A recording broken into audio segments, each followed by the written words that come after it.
Wow naman, Jinky Pacquiao ibinuking ang pag-amin ni Jillian Ward kay Eman.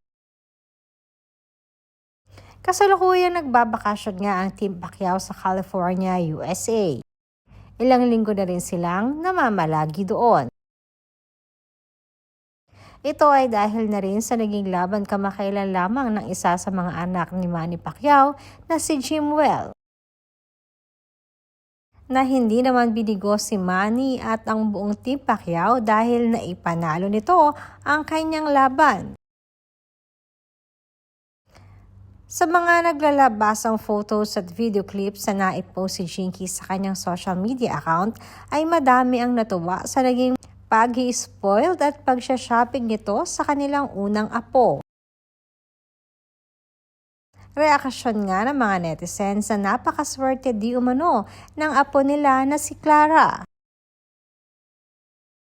Samantalang usap-usapan naman ang naging half-meant na biro ni Jinky Pacquiao sa kanyang stepson na si Eman.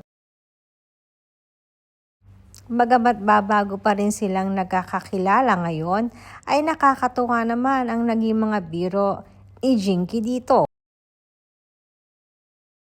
Ito ay kaugnay pa din sa napapabalitang relasyon di umano ni Eman kay Jillian Ward.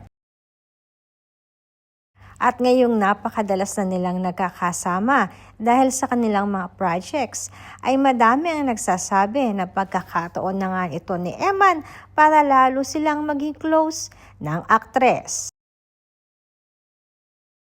Dahil ayon pa rin sa isang interview di umano ni Jinky, ay tinukso umano nito si Eman na mukhang siya ang tinutukoy na pag-amin ni Jillian sa bagong kanta nito, na madami rin ang nakapansin ng mga netizens at lalong kinilig na ito na nga ba ang hint ni Jillian kung sino talaga ang nakapagpapatibok ng kanyang puso.